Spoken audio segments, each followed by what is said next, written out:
Got an exciting video for you today. As you can see, it's quite wet. We're kind of raining and stuff, but when you're working in a zoo, you're kind of always gonna be out there working, whether it's rain or shine or whatever the weather is. And as it turns out, so are our lizards. So we got our Lacy in here. She's just kind of, as you can see in the little hole there, she's just packing away the nesting box. So she's been busy kind of digging and hopefully laying some eggs. So today's video will show you well, hopefully some eggs from her and the nesting box that we got. We used to use a nesting box a bit like this one here in our old enclosure, and that's just like partially got core peat and sand, and then we had in the old enclosure we had a heat cord along the bottom and then just plastic over the top. So now we've kind of upgraded a bit. We've got a big massive esky, and we put like the little PVC pipe connectors at the top so that she can get in. And then over here we've got a little power box because we've got a heat cord in there as well.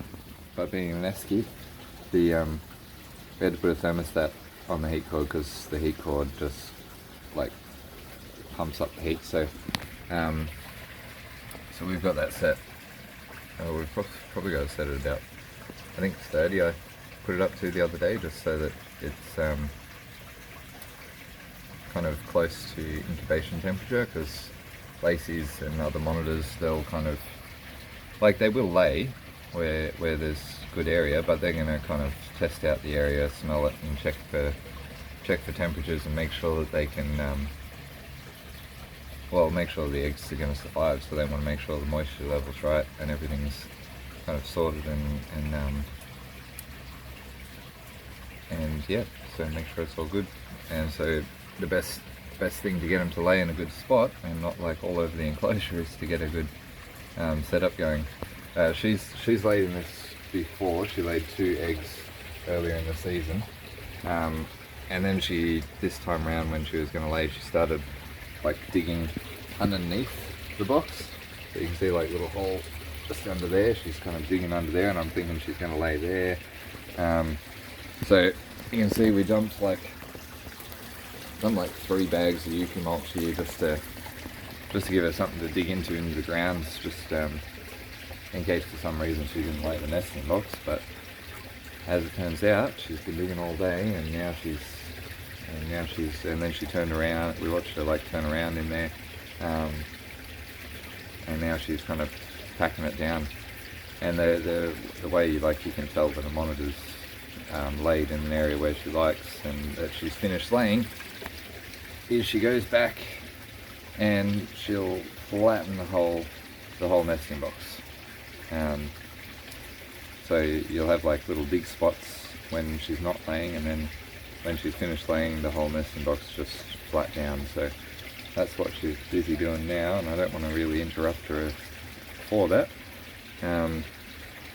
But a bit more about the box. So we do have the heat cord on the bottom, and because we bought too big of a heat cord, we run it up one of the sides as well. And over the heat cord, so we cable tied the heat cord onto the esky, and then over the heat cord, so that she doesn't like dig when she's digging, which is what the nesting box is for, and she doesn't like cut the heat cord. We put just perspex right over the heat cord on the side and the wall, and just cable tied that on as well.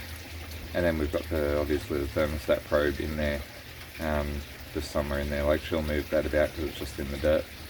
And then yeah, we set the thermostat, which is in this little box, which I'd open it up and show you, but the box's whole point is to protect the cabling and the connections from the rain. So raining as it is, we won't open that up, but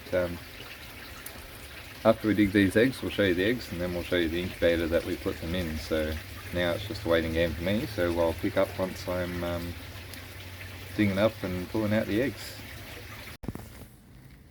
Alright, so she's just climbed out of the nesting box. So if there's any luck, she's done. She still wants to, still like in the digging mood. So, and me being a very pleasant feel for her, she's still thinking, no, maybe I dig here.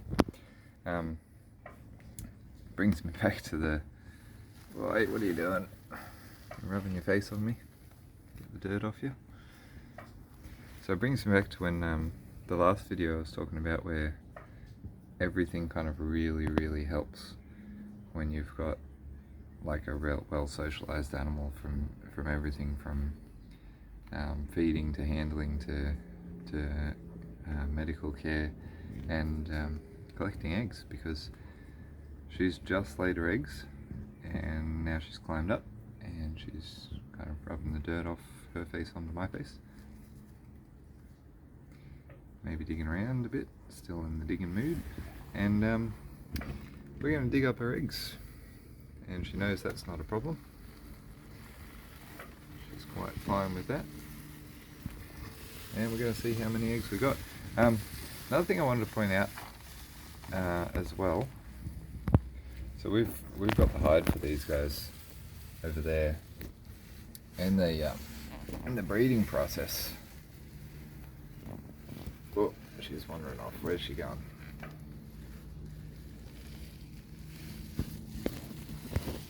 Oh, that's right, she's going back. Where you going? Where you going, girl? Alright. Alright. We struck our first egg. So we've got our little incubation box all set up. Little holes in the top. She's still digging about over there. She's going to be digging for a bit.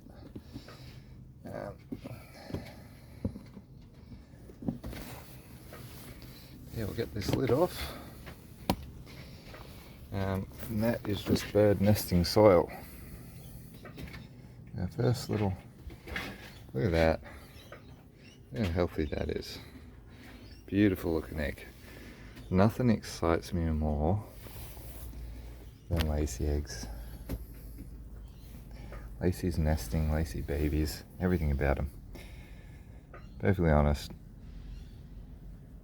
they're probably definitely my favorite lizard, and just everything about them is amazing. Here we go, there's two. So far so good. There we go. You see how far down it is too. Like, she's gone right down to the bottom, and then she packed it all the way in. Which is what they do, and you want to be very gentle. And obviously keep the,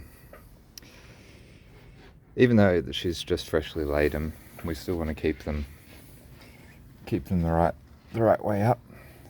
So we've got a bucket over here where we put the excess soil as we gently kind of lift it out and dig. And see how we go. Like, no. Sometimes she lays a lot, sometimes she doesn't lay too much, but everything she lays is amazing. She's such an amazing lizard. And as well as that, like, they can lay in different spots as well.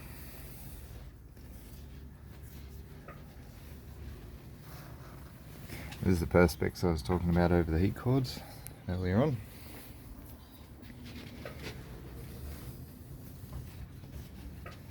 May just be 3. This lot, in which case she might have more in her.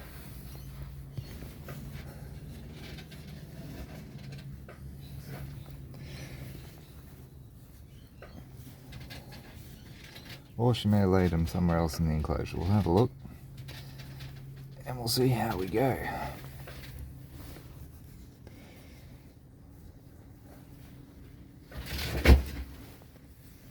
So that's all for this little bit, because I definitely can't find any more around. Alright, we'll pick this up when we find something else and show you in the incubator. Alright, so we're inside now. Here's our incubator. It's a thermoline incubator. We may have shown you before in a different one. at the moment I've got it set to 30 degrees. These incubators are laboratory incubators, so they're very, very accurate. And you saw the box we popped them in. She's probably still going to lay some more over the night. It's just a lot of the times they'll lay like a couple in one area and then a couple in another area. If you're lucky, they'll lay like one, like ridgetails for instance. Our ridgetails will lay one egg in one corner of the nesting box, and then like the rest of the clutch will be in another, just as like a, I guess, a dummy egg. Same reason they pack down the nesting box once they're finished, try and fool predators. So yeah, she's going to keep going. We're going to pop these in the incubator and close that up. Another 300 days later and we'll have some little beautiful Lacy babies. Alright, well, that's our process for incubating and getting eggs. We will squirt those as well, put some more moisture in, because in our little tub we've got little holes at the top. We don't really use the Glad wrap. The bird nest stuff that we use, that's the stuff that we use on the bottom of our goanna tubs. We use different stuff for the snakes, but that's stuff we use for the goannas and it works well, so don't change what works, I guess. And yeah, so that'll be it for this video, but we'll in like 253 to 56 days roughly, we'll have some Lacy babies and we'll do a video up then. We have had them at like 180 days before as well, so it yeah, just depends. Sometimes they're early, sometimes they're late, but they'll definitely hatch and we'll be cheering. So yeah, have a good weekend and signing off.